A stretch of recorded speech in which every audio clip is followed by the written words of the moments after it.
Hello again! Bionicle today! I do actually have a couple of the Toas, but today I'm going to focus on the Protector of Stone because, well, that's the smaller one that I picked up today, and I'm saving the Toas for a later day. So yes, Bionicle. I was a big fan of it back when it first came out, around when I was starting high school, actually, and followed it for a couple of years, eventually kind of lost interest in Bionicle. Sorry about that, guys, but it felt like it was dragging on too long. I think I stopped paying attention around the time that Madanui was banished to another planet by Makuta. Yeah, spoiler alert, sorry about that. But, I was kind of a fan of Hero Factory for a bit. Not the story, but the sets. I've actually built some kind of cool things out of them, even though a lot of fans didn't like the design of the pieces. And was really super excited when they brought Bionicle back, even if they were using the Hero Factory-style pieces. So, this is actually something I'm very excited about. And I just realized this isn't properly centered. There we go. So yeah, let's have a look and see. Weird hexagonal kind of stone protector thingy box. To be perfectly honest, drinking game. Not a big fan of it. I mean, I liked the canisters and stuff like that, and those were kind of in story sort of deal.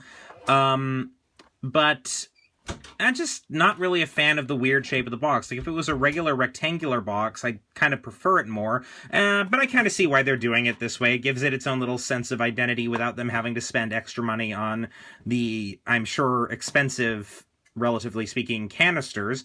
Let's see what's in the box. So in the box, you get the Protector of Stone with his awesome little staff. You get a skull spider, except it has a little stinger thing, so it's actually more of a skull scorpion. There's the Mask of Creation, or whatever it's called, after the title up there on the back. Let's see, it can eject the mask. Size of the mask, shows off the little Gatling launcher thing, shows the skull spider attaching, shows that you can kinda, sorta combine it with Pohatu, but yeah, that looks kind of crap, to be honest. Anyway, so that's the box, and I'll be right back to do a review of it. And we're back. Just a quick little fun build. Doesn't look too bad. Okay, let's look at what we've got here. So first we have the oopsies, knocked him. The sand spider, or the skull spiders that the sets have been using as their bad guys, except they've added a little thingy, so I guess this makes it a sand scorpion of some sort, or skull scorpion. It doesn't look too bad, actually. The face is nice and creepy, and the arms, they work pretty well. They're modified versions of pieces that have been used in a lot of other sets. They've been extended and stuff like that, and they look pretty cool. And the little scorpion stinger kind of reminds me of a type of metalhead from the Jack series. But it doesn't look too bad. It actually, to be perfectly honest, drinking game, reminds me of Reapers from the Mass Effect series. We are the harbinger of your destruction. I'm going to be kind of frank about the skull spiders. While they look cool, I have so many of the damned things now. It's kind of ridiculous, and as bad guys for the heroes, they're kind of crap. Like the Krana and stuff like that, they had the Borok, and the Borok were kind of threatening, even though they were a little bit boring after you've built like 4 or 5 of them, and there were, 6, and then there were 6 more. But like, they had the Krana had something that they were traveling in that would allow them to attack the heroes, and something like this only seems a threat to me in kind of a Zerg Rush style, that like there'd be hundreds of them at a time, which, to be perfectly, I'm trying to not do that, hundreds at a time, which any fan who's collecting all of the new Bionicle sets would have, like, 50,000 of them by the time they were done. But besides that, they're not very threatening, and even, like, the Lord of the Skull Spiders isn't very scary, to be perfectly honest. Damn it. Screwed up. And we are getting a bunch of villain sets in the summer wave. I think we're getting 5 new Bionicle sets in the summer, 4 of them expressly villains and 1 a 2-pack, but and I understand why they're giving us all of the heroes now, as opposed to, splitting up the Toa into multiple groups, but I kind of wish that we'd gotten the 6 Toa and then a couple of bad guys in the first wave, and then we could have gotten the Protectors and the remainder of the bad guys in the second wave, split them up a little bit. And plus, that would also give us a reason to get the Protectors. It's like, hey, they come with an extra weapon and stuff for your heroes. Anyway, I'm going to put that down. I'm going to look at this guy. He's not bad. The Protectors kind of remind me of the Matoran, though from what little I know of the story, they're kind of a combination of the Matoran and the Turaga. Yeah, I'm going to be honest, I'm not following the Bionicle reboot. I don't follow the story. I'm just interested in the sets. I'm just pretending, for the most part, that they're kind of a redesign of the old ones, as opposed to a completely new story. Let's see what he comes with. He comes with this very cool staff and the Studge 6-shooter. I have to say, of all the Protectors I've seen so far, I think his looks the best. Either him or the Protector of Jungle, who has the kind of crossbow-like thing. His looks really cool. This kind of earth staff thing, and he can hold it in both hands and look even cooler, like he's protecting protecting whatever it is he's protecting. I really don't know what they're supposed to be protecting. Oops. I'm going to pop that mask back on so he's not powerless. Looking at the rest of it, it has a weird asymmetrical look to it. Like, the legs are perfectly symmetrical, but then you get up to the arms, and it's brown and lightly armored on that side, and metallic and heavily armored on that side. Not really sure why. I mean, he has the shield on this side, so that when he's holding his staff, I suppose it's like he can, do a football tackle kind of thing to protect himself. But, yeah, not sure if I'm necessarily a fan of the asymmetry in the design. I mean, it's okay, but I mean, there's no real complaints I have about it. I'm just not sure if it works for me. I might fiddle around with it later. Another cool thing is that it comes with these nice transparent, light green, neon green pieces. Another thing I'm not a big fan of is the spikes on the set. This guy has a whole bunch of little spikes everywhere, and I'm not really sure why. Are they going for, a tribal kind of thing with, spikes and stuff like that? It doesn't make much sense to me. Yeah, that seems kind of unnecessary, besides giving him a little bit of a flair. And then we got the mask. All the Protectors in the series have identical masks. It's just the parts, the colors that they're made out of.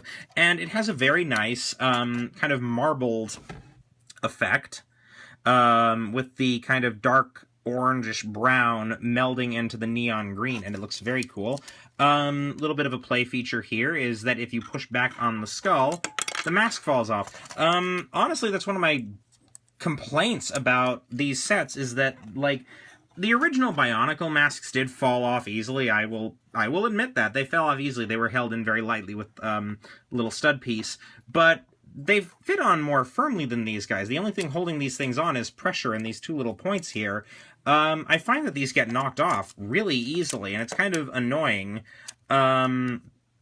And means that if you want to, play with them or move them around, sometimes you'll just lose the mask and you have to go digging for it. Kind of like whenever you fire off one of the stud shooters, to be honest. The mask design looks pretty good, and the fact that they all have different colors and different transparent pieces helps to differentiate the Protectors' masks. And, I mean, it's an obvious price-cutting feature by LEGO so that they can save money on the masks, but it's not a bad... That's not bad. I mean, we do want LEGO to make money off of these things so that they will continue to make more of them. And the Protectors are kind of like the little mini sets for the kids who maybe can't quite afford the full Toa sets, but want, little things. And, I was trying to think, what you could do with them. I mean, they're kind of the Matoran replacements, I think, and again, but they're kind of too expensive to be a proper Matoran replacement. This was $10 to $15, which, I mean, for a little set like this, $10 or something like that isn't too bad, but it is a little bit too expensive if you, say, want to build a village or something like that, which I don't really know why you'd want to necessarily, though it would make for a kind of cool thing if you've got all these people in these asymmetrical pieces. You could swap a couple around so that they all look different. I don't really have many thoughts. I mean, I've got some other thoughts about, like, how the combiner features and stuff like that, but I'm going to save that for the future. I will show off the only other protector that I have is the Protector of Fire, which, honestly, kind of shows off one good thing that LEGO is doing with the protectors, if I can get him to stand, which is always an iffy thing, is that they are quite different. While they obviously have a similar structure to them, like, the Protector of Stone feels more lightweight, like he's a runner or something like that, or at least like a kind of a tribal warrior, while the Protector of Fire feels a lot bulkier. He is a lot bulkier. He's got like a built-up chest armor, his legs are shorter, and his arms don't have as much flexibility, so he feels very stocky, like a football player or a defender sort of thing. And his his shoulder-mounted Gatling gun kind of emphasizes that he's not really flexible enough to use it in any way. Really quick thing, I'm not a big fan of his arm blades. I think they look kind of stupid, and I wish LEGO had done something different for him, like giving him a pair of fire daggers or something like that. And I might modify him so that he has fire daggers. Or if they'd been modified so they looked a bit more like Tonfa or something like that. I just realized, no, like, transparent orange limb pieces, just all the lots of transparent, body parts, as it were. So, yeah, Protector of Stone, not a bad set. Not a must-buy for an old-school Bionicle fan, but it does feel different from Hero Factory, and I'll talk more about that when I finally review all of the Bionicle Toa. While it uses Hero Factory techniques and stuff like that, it doesn't feel like Hero Factory. This does not feel like a Hero Factory set in the slightest.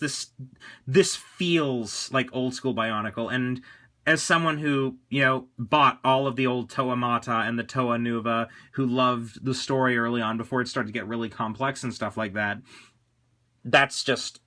It's a great feeling to put these together and to hold it in your hand and be like, wow, I feel like I've gone back to when I was a kid and first playing with these sets. Man, I actually ended up giving this thing a better review than I thought I would. But yeah, of the 6 protectors, I think the Protector of Stone looks the best. And if you're gonna get the protectors, I'd say pick him up first.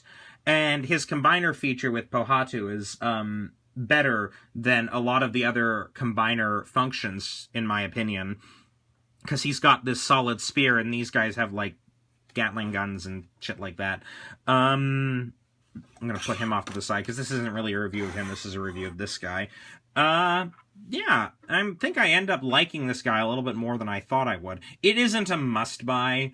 Even if you're not, like, a big fan of Bionicle, one of the Toa would probably be a better purchase. Like, I'm going to highly recommend Gally as your first purchase for the Bionicle sets.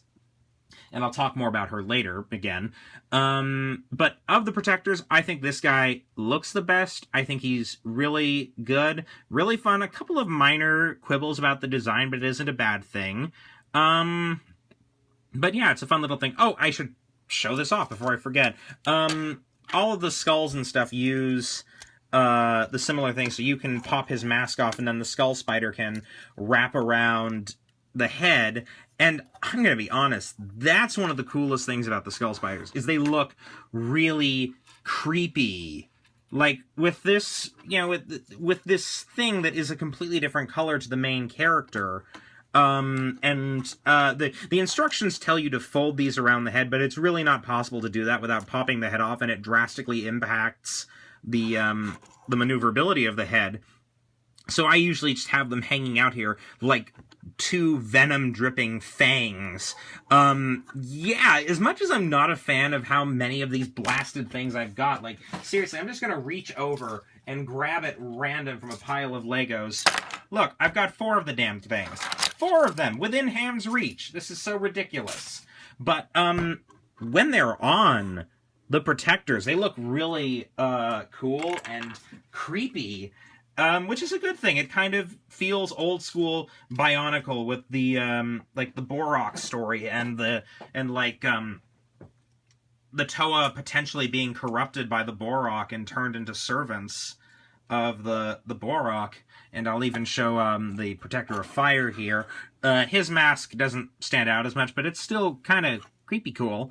Yeah, put him back, and I'll pop this off. So yeah, if you're gonna use that as a play feature, I highly recommend just having the front arms like sticking out, like, again, venom fangs, because I think that makes it look even creepier than just like wrapping all the way around. So yeah, Bionicle reboot, Protector of Stone set. Not a must buy, but if you're a fan, recommended as a pickup. And if you're not a fan of Bionicle, I'd kind of skip on the Protectors, to be honest. Go for the Toa. The Toa have more play features, and they're a bit cooler. But if you do become a fan of Bionicle through this, then yeah, I'd say pick this up. So yeah, if you're not a Bionicle fan, you don't need to pick this up. If you are a Bionicle fan, I would say pick this guy up. He's kind of cool, and to talk about Pohatu a little bit, Pohatu doesn't really come with many action features. He's one of the cheaper of the Toas, so it's, for him, honestly, I'd kind of recommend picking this guy up just so that Pohatu has more to do. Man, this was supposed to be a short review, and this is now like 20 minutes long at this point. I need to seriously work on making these shorter. I should probably sign off quickly then. This is Maniac J signing off and reminding you to always play well.